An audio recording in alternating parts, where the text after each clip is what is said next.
Avançando para terça-feira, nós vamos encontrar aqui um título bastante sugestivo: O Senhor é Guerreiro. E neste texto, o autor, então, ele vai nos trazer de volta as recordações do tema que nós estudamos tão amplamente na lição do trimestre passado, o livro de Êxodo. Os primeiros 12 capítulos nos apresentam que aquela luta foi muito maior do que a luta entre Moisés e Faraó, entre o Egito e o povo de Israel.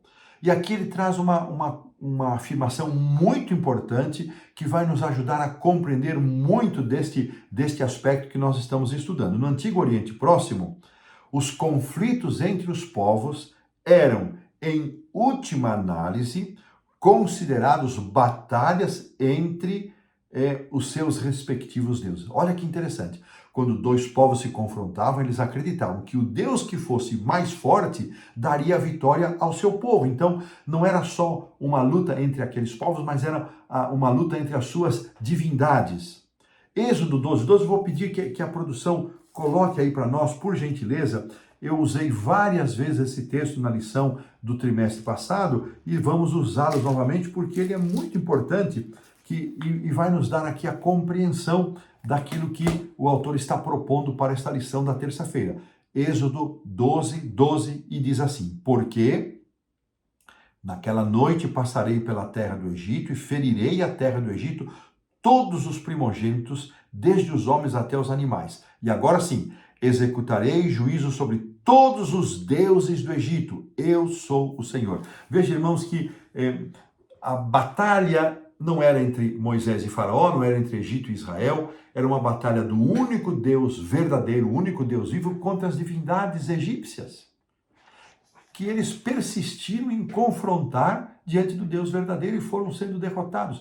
Vimos que todas as pragas, eles representavam divindades, e elas foram sendo, por meio destas pragas, estas divindades foram sendo derrotadas uma a uma, até a morte dos primogênitos. Diante disso, o faraó se rendeu, por um pouco, mas se rendeu. Então, irmãos, esta compreensão é muito importante. As divindades estão em luta, em última análise. Deus, agora levando para o cenário do grande conflito, em última análise, Deus está em guerra contra o pecado e contra toda sorte de idolatria, de perversão, e não tolerará a existência e a permanência do pecado. Então, irmãos, à luz disso, as batalhas contra os habitantes de Canaã devem ser vistas, olha, isso aqui é muito importante, devem ser vistas como um estágio anterior ao grande conflito final entre o bem e o mal, que atingiu seu auge na cruz, e a sua consumação se dará no juízo final, quando a justiça e o caráter de amor divino serão vindicados. Olha que explicação muito coerente.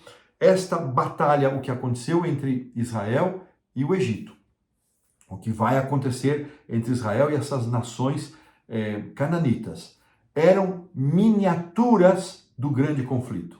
Eram miniaturas. Uma amostra daquilo que, como Deus vai operar ao longo do grande conflito, que ele ama o pecador, mas não vai tolerar o pecado. E vamos nos lembrar, estas nações tiveram um tempo que, humanamente falando, podemos mencionar um tempo, jamais humanamente daríamos 400 anos de oportunidade.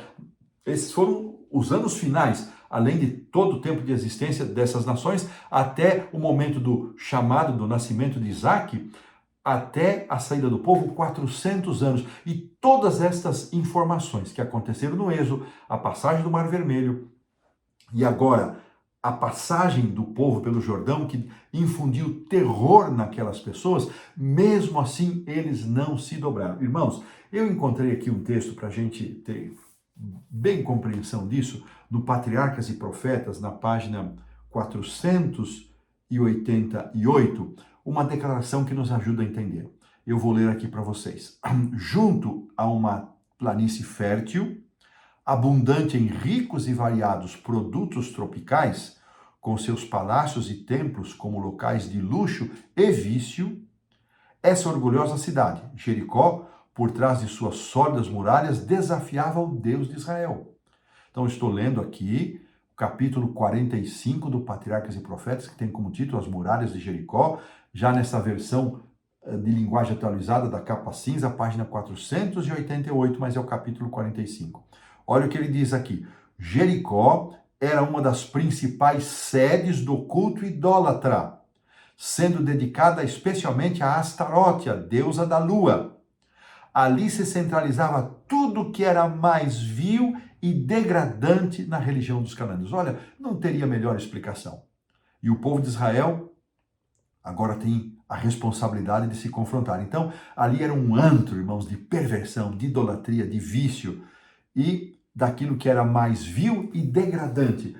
Eles tiveram 400 anos de oportunidade. Eu disse já na lição anterior, da mesma forma como Raabe se arrependeu e foi protegida, da mesma forma como os gibeonitas, ainda que por caminhos tortuosos se arrependeram e foram preservados, todos aqueles que entregassem e reconhecessem o seu coração a Deus, reconhecessem a soberania do Deus de Israel, seriam poupados pela misericórdia de Deus. Mas esse não foi o caso.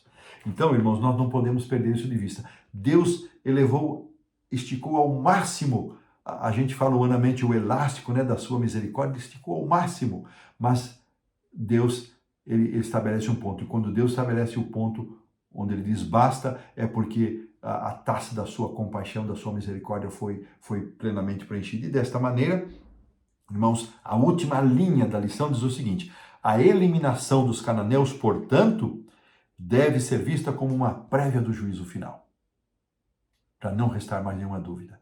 Que explicação a mim me satisfez plenamente. Espero que eu tenha tido palavras sábias e fáceis para mostrar para vocês interpretar e colocar diante de vocês essa compreensão do autor, e desta maneira colocamos um ponto final na lição da terça-feira.